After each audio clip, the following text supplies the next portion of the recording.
लेकिन मैं रिक्वेस्ट करूंगा बीएचसी के वॉलंटियर की तरफ से कि ये जो चॉकलेट हमने मंगवाया था कि कारवां अपना सफ़र 1 महीने का पूरा कर चुका है, तो किसी वॉलंटियर से आप जितने भी लोग यहाँ पे मौजूद हैं उनको प्लीज़ डिस्ट्रीब्यूट करा दीजिए। और हमारे एक बहुत ही खास सपोर्टर नीरज जी यहाँ पे हैं और उनका आज बर्थडे है। आइए नीरज जी, इनको आप लोग प्लीज़, ये बहुत ही बढ़ चढ़ करके हमारे इस कैंपेन को, हमारे इस मुहिम को समर्थन देते हैं। तो जन्मदिन आपको बहुत बहुत मुबारक, है ना। आप कुछ शेयर करना चाहते हैं, अपने उद्गार, अपनी भावनाएं, आज तो आपका जन्मदिन है, लीजिए। बहुत बहुत मुबारकबाद हमारी तरफ। कुछ दिन पहले वर्ल्ड एनिमल डे निकला है, उस टाइम मैंने कुछ लिखा था, हालांकि मैं उसको बोल देता हूँ। ये मैंने पोस्ट किया था, वहाँ 2 पॉट रखे हुए हैं जिनमें मैं रोज़ सुबह पानी डालता हूँ। सुबह सुबह वहाँ गिलहरियाँ, चिड़ियाँ ये सब आती हैं। तो मैंने उस दिन कुछ लिखा था, मैं आपको वो सुना देता हूँ।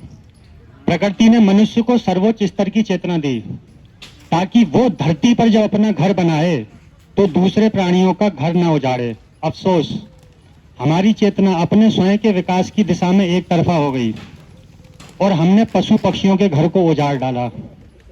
विश्व के लगभग सभी धर्म हर प्राणी में ईश्वर का वास और आत्मा की अवधारणा को मानते हैं, लेकिन जब हम जीवन जीते हैं और यदि हम विश्लेषण करें तो हम पाएंगे कि हम एकदम विपरीत दिशा में जा रहे हैं। हम पौधों से फूल तोड़कर अपनी पत्थर की मूर्तियों पर चढ़ा आते हैं, लेकिन हम भूल जाते हैं कि वो जीवित फूल ईश्वर को पहले से ही चढ़ा हुआ है और उसके होने का प्रमाण देता है। अपने गुरुओं का सम्मान करते हम उनके पथ को फूलों से सजा देते हैं। न गुरु को ख्याल आता न हमको कि जाने अनजाने इस सम्मान में हमने कितने ही कीटों को उनके पराग से दूर कर दिया। हमारी पीढ़ी वो पीढ़ी है जिसमें हमारे पुश्तैनी घर मिट्टी के बने होते थे, उनमें घोंसले हमने देखे। चिड़ियों की चहचहाट को हम सबने दोपहर की नीरसता को तोड़ते देखा। गन्ने के खेतों में कटाई के टाइम उनका भारी मात्रा में दिखना एक सुखद एहसास था। जुताई के समय बगुलों की भीड़ का पीछे पीछे चलना हमारे सिम्बायोटिक संबंध का, जो भी लोग गांव से बिलोंग करते होंगे, जिन्होंने जुते हुए खेत देखे होंगे, वो इस चीज को समझ पा रहे होंगे। खेत में रोटी ले जाते समय श्वान का पीछे पीछे खेत तक आना जैसे कोई पहरेदार साथ चलता हो। आज हम युवाओं को नए सिरे से ये चिंतन करना होगा कि हम अपना विकास करते करते अब अपने इन संगी साथियों को भी साथ ले चलें। कहीं ऐसा ना हो हम अपने द्वारा परिभाषित जब विकास के शीर्ष शिखर पर पहुंचे, हमें कोई पशु पक्षी उस ऊंचाई से हमें दिखाई ना दे। धन्यवाद।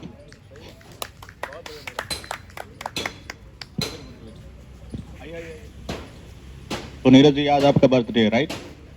तो आपकी टीम नहीं आई आज यहाँ पे? दीपक जी टीम कॉन्फ्रेंस करने गई है कहीं। अच्छा, कॉन्फ्रेंस करने गई। तो आप अपने बर्थडे पे क्या करते हो अक्सर?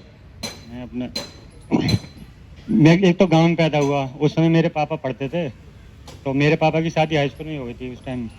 तो पापा उस समय पैदल जाते थे स्कूल। तो एक कहानी मैं बताऊं मम्मी भी उस समय छोटी थी, उस समय बाल विवाह हुआ जाया करते थे। मेरे बाबा किसी को जवान दे आए थे कि ठीक है शादी के लिए, तो मेरे पापा ने बोला कि अभी तो मैं पढ़ रहा हूँ, अभी थोड़े दिन रुक जाओ। तो पहले के बड़े बूढ़े ऐसे होते थे, अब तो मैं जवान दे आया, तू मेरी जवान काट ले। तो शादी हो गई उन लोगों की। तो पापा उस समय पढ़ते, उस टाइम नहीं क्रेज था ये बर्थडे ये सब नहीं। तो मुझे सही बताया तो मुझे पता नहीं कब होता है मेरा जन्मदिन किसी को नहीं पता तो ये तो मतलब कागज में जो लिखा हुआ था वो जन्मदिन है, नहीं पता। उस समय नहीं था गाँव में, बहुत, मैं बदायूं से बिलोंग करता हूँ, वहाँ एजुकेशन लेवल बहुत कम था उस समय, नहीं किसी को याद तो ठीक है।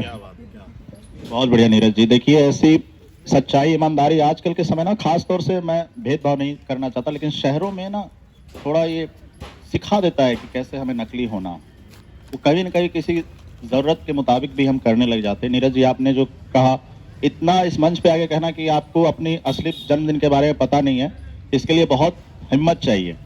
और आप, मैं चाहूँगा कि ऐसी ही हिम्मत को शो करने के लिए हमने ये मंच क्रिएट किया है। आप धीरे धीरे धीरे, ताकि अपनी भावनाओं को व्यक्त करने में हिचकिचाए ना। भावनाएं सबके अंदर होती है, कहीं ना कहीं हमारे सोसाइटी ने एक ऐसा माहौल क्रिएट किया है, हमें अपनी चीज़ों को सप्रेस करना पड़ गया, बहुत सारी भावनाओं को। तो जब कभी हमें ऐसा मौका हमें मिलता है, तो हमें कोशिश करनी चाहिए कि हम अपनी भावनाओं को निकालें। और नीरज जी ने, देखिए, संवेदनशीलता, ऐसी चीज़ इन्होंने जानवरों के बारे में कहा, बहुत बढ़िया नीरज जी। और अगर आप हमारे अपने हिंदू माइथोलॉजी में देखिए, धर्म की बात नहीं है, लेकिन देखिए हर एक देवी देवता के साथ कोई ना कोई जानवर जरूर एसोसिएटेड है। तो वहाँ बहुत सिंबलिज्म है। गणेश के साथ चूहा, मतलब वो इतने विशाल का है, लेकिन वो देखिए मतलब विषमता वहां पे स्वीकार की जा रही है। तो हमारे धर्म ने हमें इंक्लूजन सिखाया है, स्वीकृति की भावना सिखाई है। और ये मंच भी, जब हमने कारवा का पोस्टर डिजाइन किया था, इन लोगों ने बहुत अच्छी चीज लिखी थी, इंक्लूजन एक शब्द ऐड किया था। अगर आप कारवा का पोस्टर देखेंगे वहां पे शायद होगा, मैंने कहा था बहुत अच्छा इंक्लूसिव शो लिखा था इन्होंने। हमेशा हम कहते हैं एक्सक्लूसिव शो, लेकिन इन्होंने इंक्लूसिव शब्द यूज किया था, कि जो कि मुझे बहुत पसंद आया था। मेरा भी एक छोटी सी कविता है और अटल बिहारी वाजपेयी का। तो ये इसका टाइटल है हिंदू तन मन हिंदू जीवन रग रग हिंदू मेरा परिचय। तो मैं सुनाना चाहता हूँ। मैं शंकर का वह क्रोध नाल कर सकता जगती छाड़ छाड़, डमरू की वह प्रधन्य में जिसमें नचता भीषण संहार, रचतंडी की अमृत प्यास में मैं दुर्गा का उन्मत्त हास में, मैं यम की पुकार जलते मगघट का धुंधार, फिर अंतन की ज्वाला से जगती मैं आग लगा दूंगा।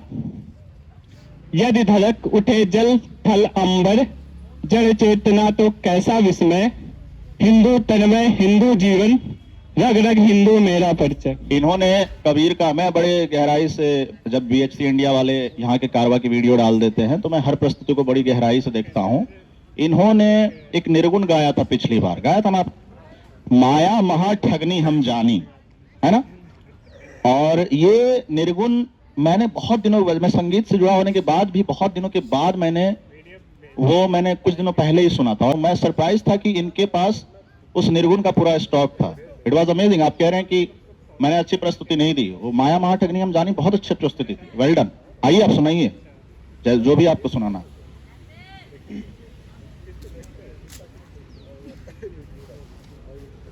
हाय एवरीवन, मेरा नाम मोहन राव है। मैं उत्तर प्रदेश के एक छोटे से गांव से बिलोंग करता हूं।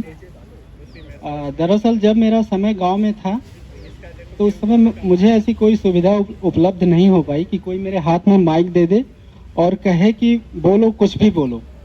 दरअसल कार्यक्रम तो बहुत हुए, लेकिन मैं डर की वजह से उस कार्यक्रम में पार्टिसिपेट ही नहीं कर पाया। आज भी मुझे डर लग रहा है, वो तो मेरी आवाज़ से पता लग रहा होगा आप लोग को। तो मुझे ऐसा लगा कि मेरे व्यक्तित्व का एक हिस्सा जो है वो अविकसित रह गया, इसकी वजह से कि मतलब अपनी बातों को अभिव्यक्त ना कर पाना बेहतर तरीके से। तो इन भैया और इन पूरी टीम की इस बात के लिए जितनी प्रशंसा की जाए वो कम है, क्योंकि इस मंच के माध्यम से मेरे व्यक्तित्व का वो हिस्सा जो अब तक अविकसित था उसके विकास की प्रक्रिया आरंभ हो गई।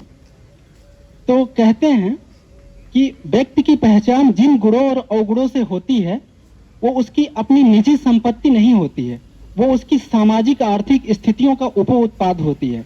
कहते हैं कि योग्यता जो होती है वो व्यक्तित्व के एक चौथाई का निर्माण करती है, शेष पूर्ति जो है प्रतिष्ठा द्वारा होती है। और ये जो प्रतिष्ठा होती है ये समाज के द्वारा दी जाती है किसी भी व्यक्ति को। तो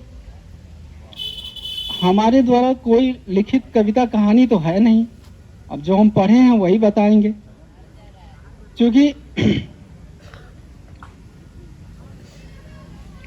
जब सूफी लोग जो थे भारत में, मतलब भारत के तो वो थे नहीं, बाहर के थे, सूफी लोग जो है भावनात्मक रहस्यवाद में डूब कर भक्ति किया करते थे, जिसको क्या नाम है साहित्य में हाल की अवस्था कहा जाता है। जब भारत में वो लोग आए तो उन्हें यहाँ भावनात्मक रहस्यवाद नहीं मिला। कबीर जैसे कवियों के यहाँ साधनात्मक रहस्यवाद था, लेकिन वो बहुत ही सूक्ष्म और जटिल था।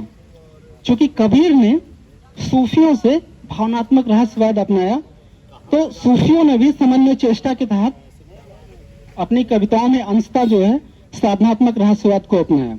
तो उसका एक छोटा सा उदाहरण हम देते हैं। क्योंकि भाषा ठेठ अवधि है, पढ़ने में भी दिक्कत होती है, समझने में भी दिक्कत होती है, लेकिन मैंने इसे याद कर लिया तो मुझे अब दिक्कत नहीं होती है।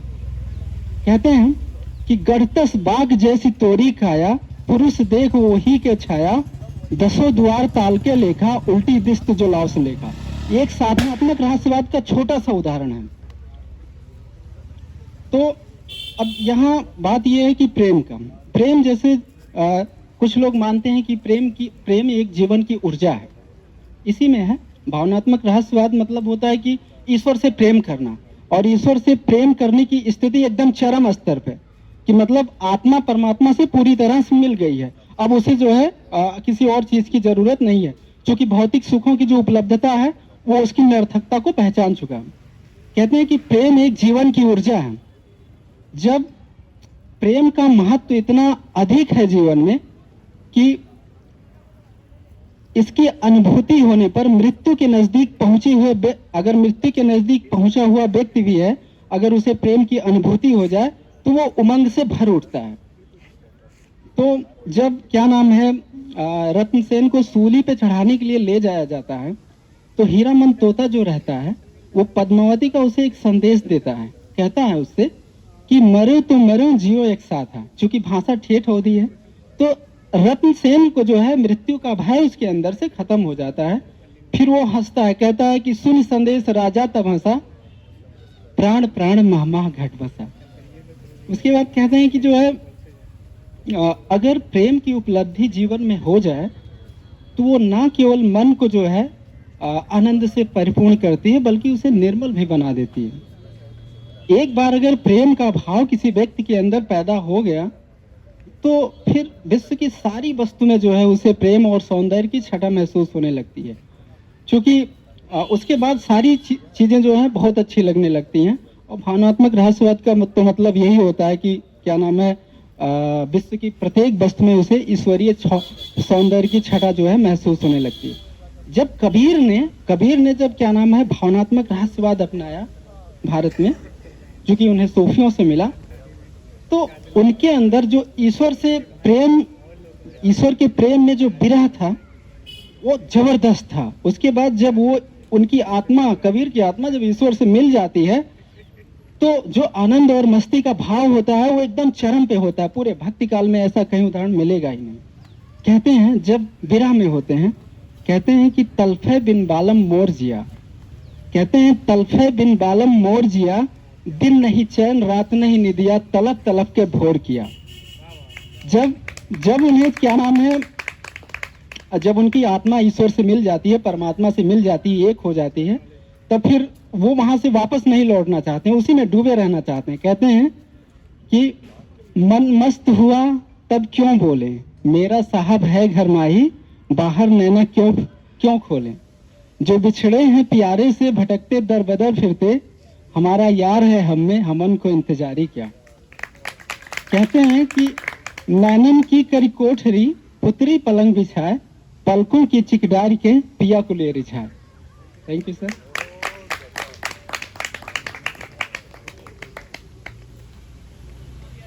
अच्छा, मोहन जी की इतनी अच्छी प्रस्तुति, आप में से कितने लोग, सच बताइए, इनको अगर आज पहली बार सुन रहे हैं तो ये बता सकते हैं कि इन्होंने दूसरी बार ही माइक पे बोला है। आप लोग को कहीं से लगा कि ये दूसरी बार ही आज माइक हाथ में ले रहे हैं, और इन्होंने इतनी ज्ञान भरी बातें बताई। मतलब ज्ञान वो वाला ज्ञान नहीं जो आजकल लोग बांटना बहुत पसंद करते हैं। सूफिज्म के ऊपर मेरा भी, क्योंकि सूफिज्म में बहुत इंटरेस्ट रहा है, इतनी अच्छी अच्छी हाल की चर्चा जो इन्होंने की, हाल की चर्चा मैंने सच बताऊं तो आपके मुंह से पहली बार किसी दूसरे के व्यक्ति से सुनी। सूफिज्म में कहा जाता है, मैंने पहले भी कहा था जिस दिन मैं परफॉर्म कर रहा था, हद हद टपे सो औलिया, बेहद टपे सो पीर, हद बेहद दोनों टपे उसका नाम फकीर।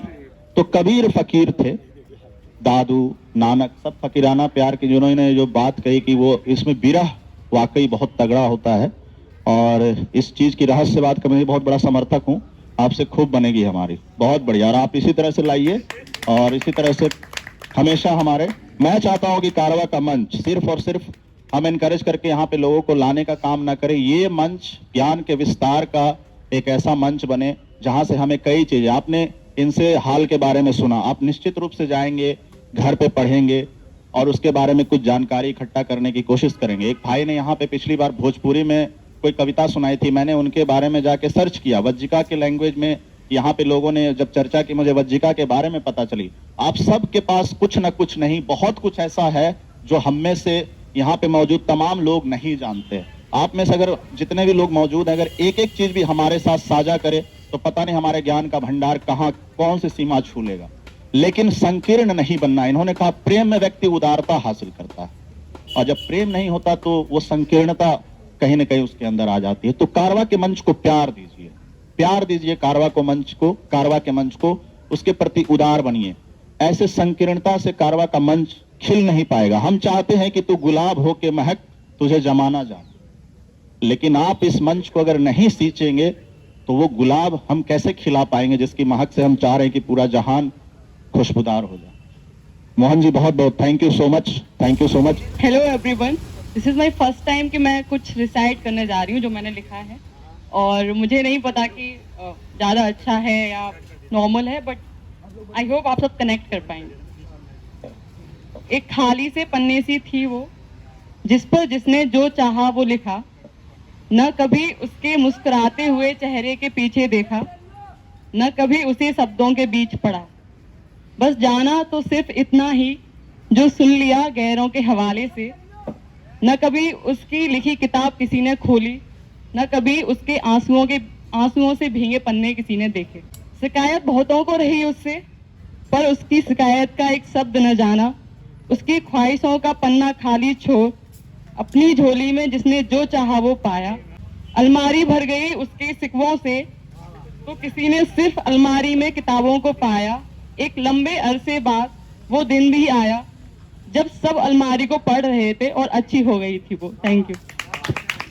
बहुत अच्छे सुचेता जी, आपने खुद की लिखी है कविता, आपने खुद लिखी है, तो आप निश्चित रूप से लिखती होंगी पहले भी, और है ना, तो आप लाइए हमेशा। 4 से 6 हमारा ओपन माइक होता है। बहुत अच्छी प्रस्तुति थी आपकी, कविता भी बहुत अच्छी थी। हेलो दोस्तों, मेरा नाम विनय कुमार है और मैं एक छोटा सा कविता सुनाने वाला हूँ आप सभी को। और ये मेरा चौथी बार है जो इस मंच से आप सभी को सुनाने वाला हूँ। दो न्याय अगर तो आधा दो, पर इसमें भी यदि बाधा हो तो दे दो केवल 5 ग्राम। रखो अपनी धरती तमाम, हम वही खुशी से खाएंगे, परिजन पर असी न उठाएंगे।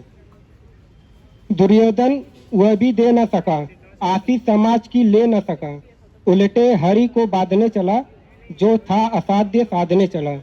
जब नाश मनुष्य पर छाता है, पहले विवेक मर जाता है। Thank you. नमस्कार, मेरा नाम अविनाश पांडे है। जब भगत सिंह फांसी पर चढ़ रहे थे तो उस समय वो अपनी माँ को याद करते हैं। माँ से आप उनकी अपनी माँ या फिर भारत माता को समझ सकते हैं। जब वो फांसी पर चढ़ रहे थे तो उस समय वो कुछ बोल रहे थे जो मैंने अपने द्वारा लिखा है वो गीत, तो आपको मैं सुनाने का कष्ट करता हूँ। विदा कर दो मुझे माता, चरण में सर झुकाता हूँ। विदा कर दो मुझे माता, चरण में सर झुकाता हूँ। जवानों को जगाने के लिए काउंसिल में बम फेंका। जवानों को जगाने के लिए काउंसिल में बम फेंका, मगर उससे नहीं जागे तो मर कर के जगाता हूँ। विदा कर दो मुझे माता, चरण में सर झुकाता हूँ। अरिजन नी तू क्यों रोती, भगत को कौन मारेगा। अरिजन नी तू क्यों रोती, भगत को कौन मारेगा। जरा सा सब्र धर जननी, हजारों बन के आता हूँ। विदा कर दो मुझे माता, चरण में सर झुकाता हूँ।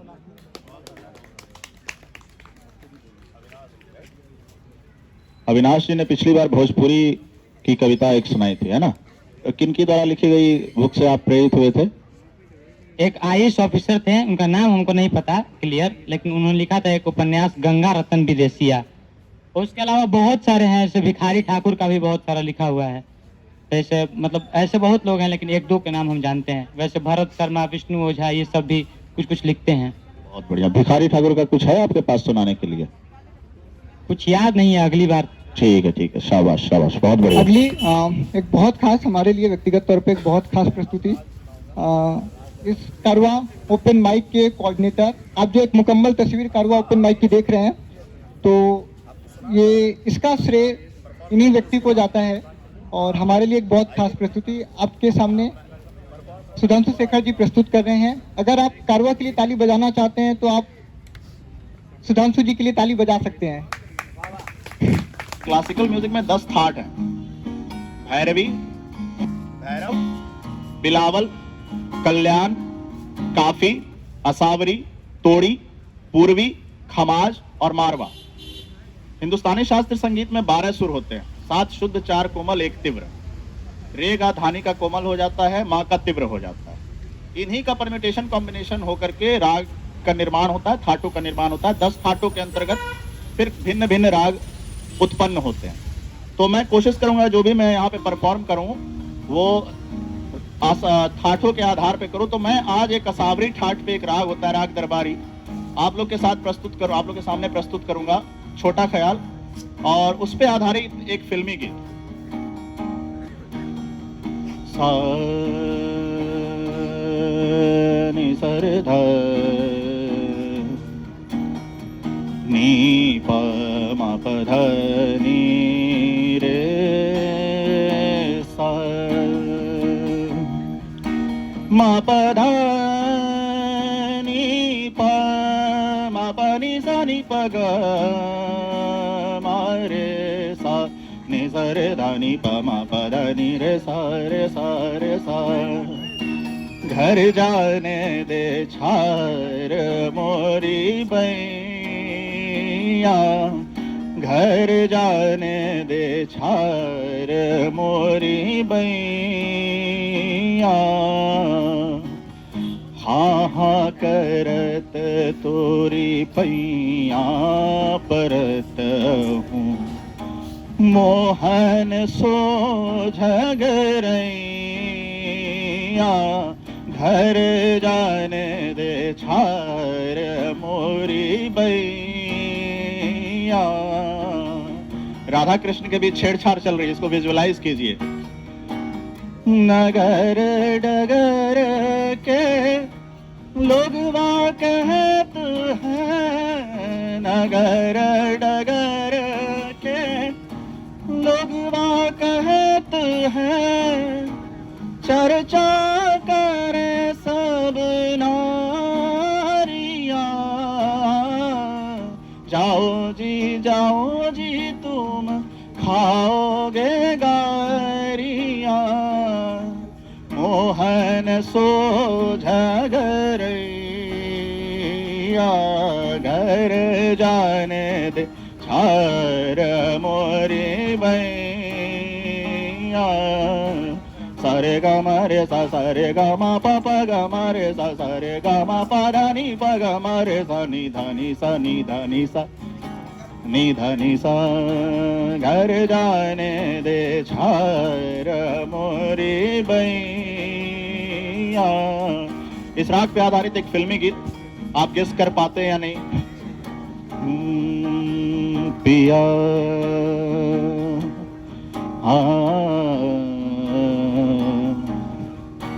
पिया मोरा मोरा पिया पिया मोरा। गेस कर लिया? कौन सी फिल्म है? राजनीति से मोरा पिया। मोरा पिया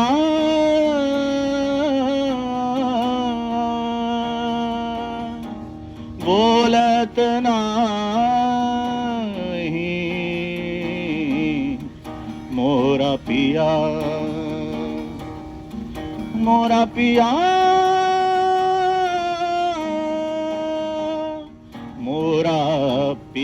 मुँह से बोलत नाही, मोरा पिया मुँह से बोलत नाही।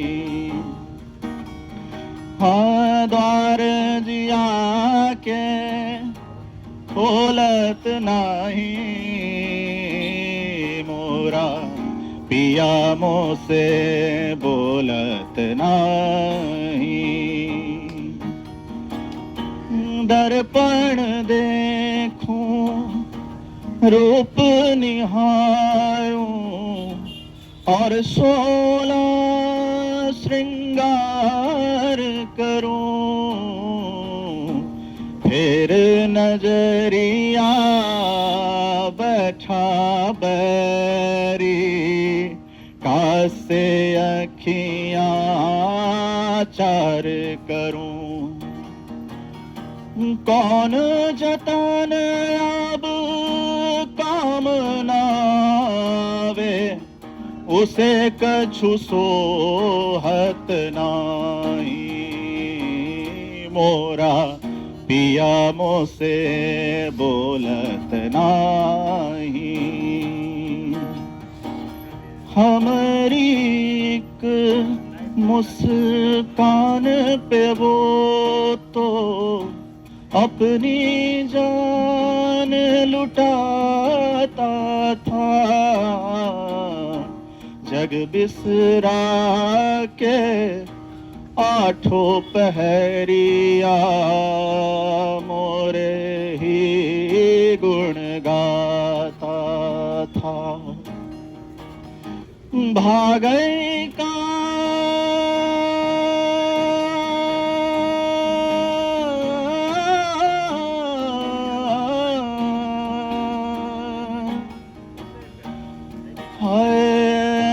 भागई का कोई सौतन आके, उसे कछु भावत नाही, मोरा पिया मुँह से बोलत नाही, मोरा पिया मुँह से बोलत नाही।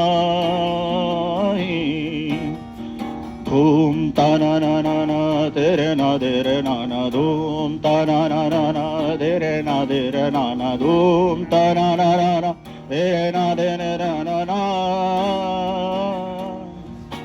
ताना धूम ताना ना ना ना ताना ना ना ना ताना धूम ताना ना ना ना ताना ना ना ना ताना धूम ताना ना ना ना ताना ना ना ना ना ना। मोरा पिया मुँह से बोलत नाही, मोरा पिया मुँह से बोलत नाही, मोरा पिया मुँह से बोलत नाही। Thank you so much. तो ये राग दरबारी था और यह सावरी के ठाट के अंतर्गत आता है। ठाटों को दिखाने का सुर जो होता है नि सा रे ध नि प म प ध नि रे सा, झलक जाता है राग। जनक जनक तोरी बाजे पायलिया, प्रीत के गीत सुनाए पायलिया। जनक जनक जनक जनक जनक जनक तोरी बाजे पायलिया। तो आप लोग आइए यहाँ पे, इतना अच्छा मंच है, इतना खूबसूरत मंच है। आप लोग सिविल सर्विस की तैयारी करने वाले, आप लोग के पास ज्ञान का भंडार है। ये चांदी चांदी चांदी, ये सोना सोना सोना, अब चांदी और सोने से क्या होना। तेरा प्यार मिले जो दिल भर, तो असर हो मेरे दिल पर, चाहत के बिना कुछ नहीं होना। दिल मांगे दुआ, दिल मांगे दुआ, नजरे उतारूं तेरी सौ सौ सौ तेरी, दीद को अखियां तरसे मेरे बरसे नैना। ये सोच लिया है साजन तेरे बिन नहीं रहना। तेरे ही लिए रब से दुआएं मांगू सौ सौ सौ सौ सौ सौ सौ तेरी दीद को अखियां तरसे मेरे बरसे नैना। हमारी लाज रखिए आप लोग, आइए कारवा में सुनाइए कुछ। साजन जी इतना करियो मोरी लाज रख धरियो की बैरी जमाना बुरा है। मोह प्रेम से बुलइयो तू छोर हट गईयो की बैरी जमाना बुरा है। हर सू तू ही तू, हर सू तू ही तू, सजदे करूं मैं तेरी सौ सौ सौ तेरी दीद को अखियां तरसे मेरे बरसे नैना। साजणिए सोच लिया है तेरे बिन नहीं रहना। Thank you. आपकी दीद को संडे के संडे हमारी आंखें भी तरस जाती हैं, इतना मत तरसाइए हम लोगों को, पूरी टीम को आपसे रिक्वेस्ट है।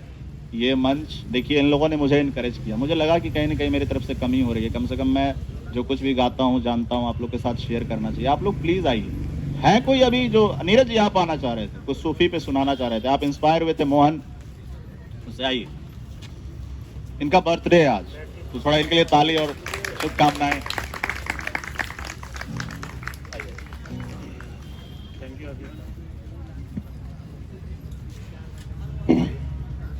यहाँ सब पढ़ने वाले लोग हैं, संभावना है कि बहुत लोगों को शिकायत हो कि कोई सुविधाओं से वंचित है। बहुत सब तरह के लोग हैं, सब तरह के सोशियो इकोनॉमिक कंडीशन के। ये कहानी वैसे तो सूफी कहानी है, एक वाक्य है। ये मैं इसलिए सुनाना चाहता हूँ कि किस तरह एक सूफी आदमी क्या मांगता है। आप देखिएगा कि वो क्या मांगता है।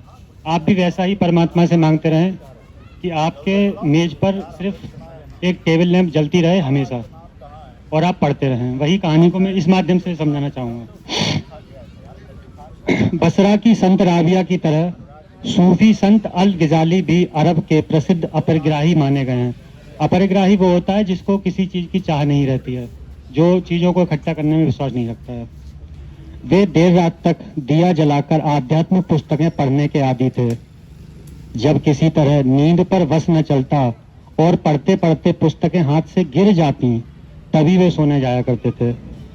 अध्ययन काल में वे इस कदर एकाग्र रहा करते कि उन्हें समय या भूख प्यास का मान नहीं रहता था।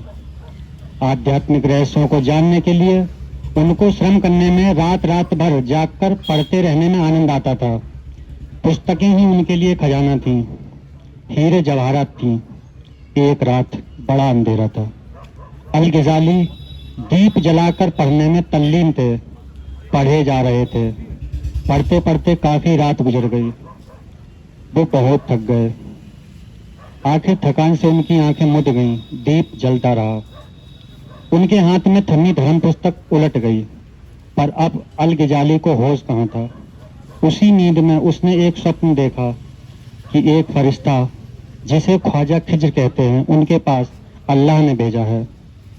फरिश्ता उनके पास आकर खड़ा हो गया और बड़ी ही सीरी जवान में कहने लगा, गिजाली उठ जाग देख, मैं खुदा का भेजा हुआ तेरे करीब तुझे नियामतें देने आया हूँ। उठ, जो इल्म तुझे दरकार हो वो तू मुझसे आज हासिल कर ले। तूने बहुत पढ़ा, बहुत मेहनत की, रात को रात न समझा, खुदावन करीम की तुझ पे मेहर हुई। वो बहुत खुश हुए और मुझे हुक्म दिया कि जाओ, जाकर गिजाली से मिलो और जो चाहे उसे दे आओ। बोल तुझे क्या चाहिए। आइंदा तुझे इस तरह चिराग रोशन करके रातों में ना जागना पड़ेगा, पढ़ना ना पड़ेगा। गिजाली ने उसी ख्वाब में उस फरिश्ते को जवाब दिया, खिज अल्लाह ताला से मेरा सलाम कहना और मेरी गुस्ताखी के लिए माफी मांगते हुए गुजारिश करना। मेरी तरफ से कहना, ए रहीम, गिजाली को वह कुछ भी लेना गवारा नहीं जो बिना मेहनत मशक्कत के यूं मुफ्त में मिलने वाला हो। कहना, ए करीम, गिजाली की गुस्ताखी माफ करना, वह मुफ्त को नहीं है। ए दोनों जहां के मालिक, जो इल्म तेरे इस तरह मांगने से, तेरे रहनों कर्मों से यूं मुफ्त में बिना हाथ पैर हिलाए हासिल हो जाए, वो मुझे क्या बरकत देगा। गिजाली तो यूं ही रातों में जाग जाग कर इल्मी किताबें पढ़कर समझ लेगा कि सच्चाई क्या है रूहानी हकीकत क्या है, वहदत और वस्त क्या है, इश्क हकीकी किसे कहते हैं। कहना ए ख्वाजा खिज्र, जो तुम तशरीफ लाए इसके लिए यह गिजाली खुदा का शुक्रिया अदा करता है और उसके सजदे में सर झुकाता है। ये सुनकर फरिश्ता चकित हुआ, अवाक रह गया। उसने दोबारा कहा, ए गिजाली कुछ तो मांग मुझसे कि मेरी आमद कुछ तो करामत बख्शे तुझे। तेरी मेहनत और तेरी जुस्तगू सच्ची है, कायल हूँ उसका और बहुत खुश हूँ, पर तू बता क्या बख्शा जाए कि तू मुतमिन हो और अपने आगे किसी का मोहताज ना रहे। गिजाली ने कहा, ए ख्वाजा खिज्र, तू बस इतना कर दे, ये चिराग हमेशा हर रात जब तक मैं पढ़ूं जलता रहे, इसकी रोशनी कभी खत्म ना हो और इस दिए में तेल की कभी कमी ना हो, ताकि मैं रात का हर लम्हा रूहानी इल्म की वाकिफियत कराने वाली किताबें पढ़ते रहने में गुजार सकूं। कुछ देना ही चाहता है तो बस इतना दिए जा। फरिश्ते को फिर से बड़ा आश्चर्य हुआ कि वाह, यह गिजाली तो अपना सान ही नहीं रखता। ऐसा फक्कड़ फकीर तो कम ही देखा जिसे क्या चाहिए, नाचीज अदना सा मिट्टी का दिया जिसका चिराग हमेशा रोशन रहे कि उसकी रोशनी कभी खत्म ना हो। खुदावन करीम जब अपने इस बंदे की ख्वाहिश सुनेंगे तो अनहद खुश होंगे और इसे निजात बख्शेंगे। और फरिश्ता चला गया। कहानी में मैं ये संदेश देना चाह रहा था, कहानी हो सकता है रिलेट ना करे, लेकिन मैं रिलेट करा दूंगा। आप लोगों को भी क्या चाहिए, कुछ लोग यहाँ नए भी आए होंगे, स्टूडेंट्स हैं, आप लोगों को कुछ नहीं चाहिए। आप मेज पे बैठिए, अपना टेबल लैंप ऑन करिए और आप इस तरह से पढ़िए जैसे ये पढ़ रहे थे किताबें। कोई भी एग्जाम की आप तैयारी कर रहे हो, पढ़िए। आपको कुछ नहीं चाहिए, सिर्फ टेबल लैंप की रोशनी और पढ़ाई इतनी शिद्दत से कि आप कि यूपीएससी क्या एसएससी क्या कोई भी एग्जाम की आप तैयारी करते हो, वो चीज़ छोटी पड़ी है आपके लिए। बस यही संदेश है मेरा। हेलो, जैसे बिहार में क्या होता है कि कोई बच्चा ऐसे 12th पास कर लेता है, जो गांव से होंगे वो रिलेट करेंगे बढ़िया से इस बात को। 12th पास कर लेता है बच्चा और बोलता है कि हम किसी बड़े विश्वविद्यालय में पढ़ने जाएंगे, जैसे दिल्ली विश्वविद्यालय हो गया, फिर दिल्ली जाएंगे तैयारी करने के लिए। तो कई बच्चे आकर यहाँ पे गलत कामों में इन्वॉल्व हो जाते हैं। तो उस गलत काम में वो बच्चा इन्वॉल्व ना हो उसके लिए माँ उसको मतलब समझाती है, तो एक गीत के माध्यम से समझाती है। तो वो गीत भोजपुरी में है, तो वो मैं आपके सामने रखूंगा। तूरी हजानी बबुआ हमरो दिलवा के प्यार हो, तूरी हजानी बबुआ हमरो लइका जस ताहारा के खोजी खोजी खियानी, स्कूलवा में भेजी भेजी तह के पढ़ावानी, लइका जस ताहारा के खोजी खोजी खियावानी, स्कूलवा में भेजी भेजी तोह के पढ़ावानी। अरे जात बाण कॉलेज करे छोड़ के दुआर हो, तोरी हजानी बबुआ हमरो दिलावा के प्यार हो, तोरी हजानी बबुआ हमरो जातार दिल्ली करिह आईएएस के तैयारी, जातार दिल्ली करिह आईएएस के तैयारी, बनिह कलेक्टर बबुआ रखिह होशियारी, बनिह कलेक्टर बबुआ रखिह होशियारी। ई करब तबे नु रही देशवा के नाज हो, तोरी हजानी बबुआ हमरो दिलावा के प्यार हो, तोरी हजानी बबुआ हमरो।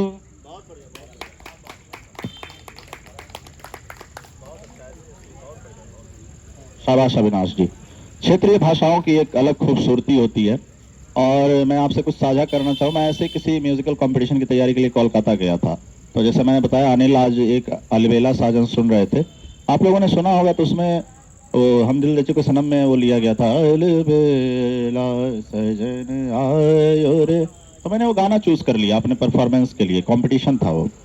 तो जो कोलकाता के म्यूजिशियन थे उन लोगों ने कहा कि तुमने सरगम तो की नहीं, उसके बीच में एक सरगम आते रहेगा मा पा धा पा मा गा मा पा धा नी धा, वो थोड़ी लंबी सरगम है। तो उस समय, अब तो मैं कर लेता हूँ, मुझे आता नहीं था। मैंने उन वादक से बोला जो पियानो प्लेयर थे, मैंने बोला सर मैंने क्लासिकल सीखा नहीं। उन्होंने सीधा बोला कि ये कौन सा एक्सक्यूज है, क्लासिकल सीखा नहीं तुमने। मैंने मना किया था, उन्होंने ऐसे बोला क्योंकि प्रोफेशनल आदमी थे, तुमको मैंने मना किया था, फिर ये गाना तुमने चूज क्यों किया जब वो सरगम हटानी है, क्लासिकल बेस्ड गाना है। उन्होंने मुझसे ये बात कही। उस्ताद बिस्मिल्लाह खान अंगूठा छाप थे। उस्ताद बिस्मिल्लाह खान आप लोग जान रहे होंगे, राइट, शहनाई वादक। बोले एक बात बताओ, तुम कह रहे हो तुमने क्लासिकल नहीं सीखा, उस्ताद बिस्मिल्लाह खान कौन सा उनको कौन सिखा रहा था, सिर्फ सुन सुन करके सीख रहे थे। अब क्या है कि जैसे मैंने आपसे चर्चा की 7 शुद्ध 4 कोमल 1 तीव्र, वो सब व्याकरण है, भातखंडे लिपि के अनुसार शास्त्रीय संगीत का व्याकरण एक अलग बना दिया गया, अब लिख के लोग पढ़ लेते हैं।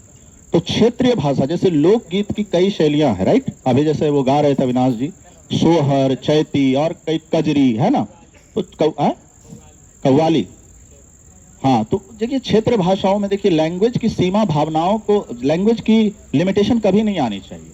क्षेत्रीय भाषाओं में खूबसूरती है और मैं बहुत इनकरेज करता हूँ इस चीज की कि आप डिफरेंट लैंग्वेज में अच्छी प्रस्तुतियां लाइए। ये बिहार से जैसे ये बता रहे विद्यापति की कविता, मैंने एक थिएटर में सुना था, उगना हो कहाँ, उगना हो उगना कते गए हमार, मतलब कितनी अच्छी कविता है, सुगना है ना। तो प्लीज आप लोग क्षेत्रीय भाषाओं से, जहां से भी आप बिलोंग करते हैं, वहां से अच्छी प्रस्तुतियां लाइए, जो अच्छी चीज है। वो सोहर है, वो जो जुग जुग जिया सो ललनवा है ना, कितना मीठा गाना है ना। लेकिन मतलब अफसोस इस बात का है कि हम, वही मैंने बोला था, हमारा ये मंच इंगेजमेंट के लिए नहीं, एक्सप्रेशन के लिए बनाए। आज इंगेजमेंट के चक्कर में ना लोग कई चीजें ऐसी कर रहे हैं जो अच्छी चीजों को छोड़ते जा रहे हैं और थोड़ी भौंडी चीजों को अपनाते जा रहे हैं। क्षेत्रीय भाषाओं में जो खूबसूरती है वो कहीं ना कहीं पीछे छूट जा रही है इस अंधी दौड़ में, और जो भौंडापन है वो सामने आते जा रहा है। तो ऐसे युवा जब इतनी अच्छी प्रस्तुतियां क्षेत्रीय भाषाओं में लेकर के गर्व के साथ कहते हैं कि मैं बिहार से बिलोंग करता, और वहां के वो क्षेत्रीय भाषा में इस तरह की प्रस्तुतियां ये दे रहे हैं और उनको बहुत गर्व से कहते हुए कोई सुखचाते नहीं, शर्माते नहीं, तो मुझे बहुत खुशी होती है। इनके लिए प्लीज एक बार जोरदार तालियां बजाइए आप लोग। बहुत बढ़िया, बहुत बढ़िया।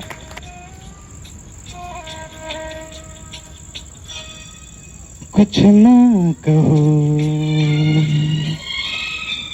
कुछ भी ना कहो, कुछ ना कहो, कुछ भी ना कहो, क्या कहना है, क्या सुनना है, मुझको पता है, तुमको पता है, समय का ये पल थम सा गया है, और इस पल में कोई नहीं है, बस एक मैं हूँ, बस एक तुम हो, कुछ ना कहो, कुछ भी ना कहो।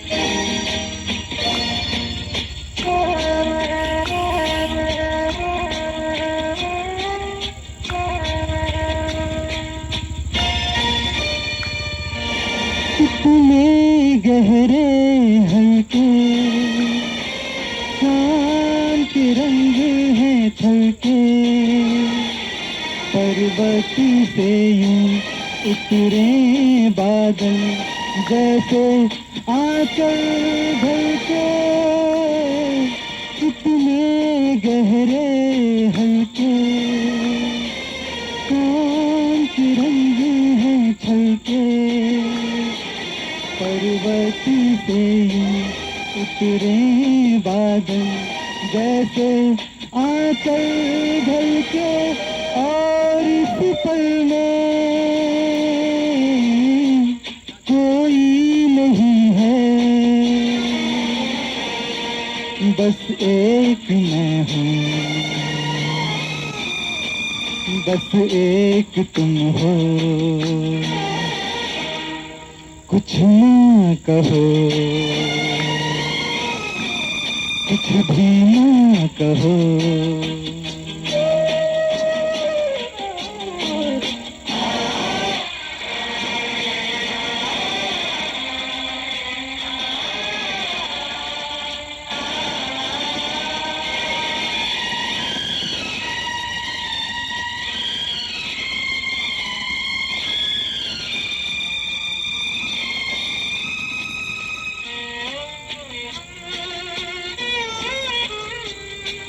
सुलगी सुलगी सांसें, बहकी बहकी धड़कन, महके महके शाम के साए, पिघले पिघले तन मन, सुलगी सुलगी सांसें, बहकी बहकी धड़कन,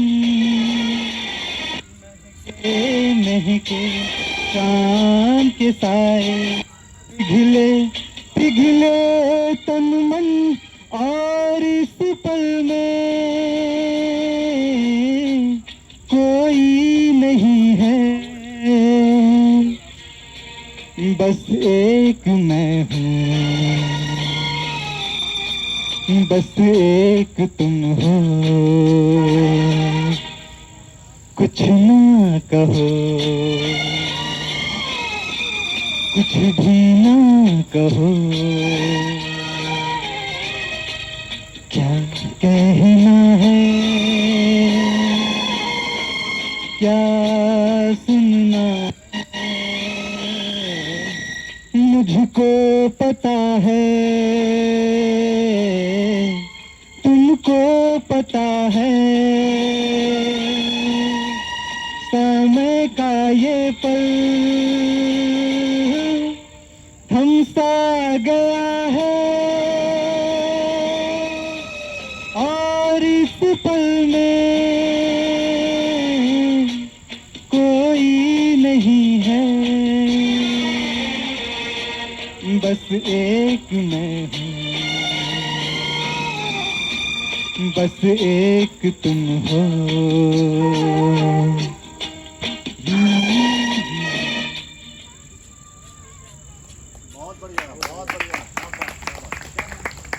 यहाँ जुगनू नाम की एक पत्रिका लिखी है रखी हुई है, वो मुजफ्फरपुर हमारे टीम के एक मेंबर गए हुए थे, तो वहाँ जो चतुर्भुज स्थान है वहाँ पे जो वंचित समुदाय है उनकी महिलाओं के द्वारा एक वो पत्रिका निकाली जाती है, तो वहाँ से मंगवाई, मैं खुद लेके आया हूँ, पटना से लेके आया उसे, उन्होंने मुझे मुजफ्फरपुर से पटना ये देने का काम किया, फिर मैं यहाँ पे लेके आया, लकीली मैं था पटना में। तो आप लोग उसको पढ़िए, उनके बारे में जानिए कि वो किस मुसीबत से गुजरती हैं। और सही बात है, एक जॉब में आदमी इतना परेशान हो जाता है, लेकिन वो जिस तबके से मतलब बिलोंग कर रही है, उसमें कविता लिखना, मैंने कुछ कविताएं वहाँ पे पढ़ी उस मैगजीन में, मैं हिल गया पढ़ करके कि कितनी अच्छी अभिव्यक्तियां हैं और जिस तरह के माहौल को फेस कर रहे हैं, मतलब हैट्स ऑफ। तो हम अगले रविवार फिर 4 से 6 मिलेंगे और उम्मीद करता हूं कि उपस्थितियों की भीड़ लगेगी अगली बार, और हमें बार बार रिक्वेस्ट नहीं करना पड़ेगा कि आप आइए यहाँ पे कुछ बोलने के लिए। Thank you so much, thank you for your time, thank you so much.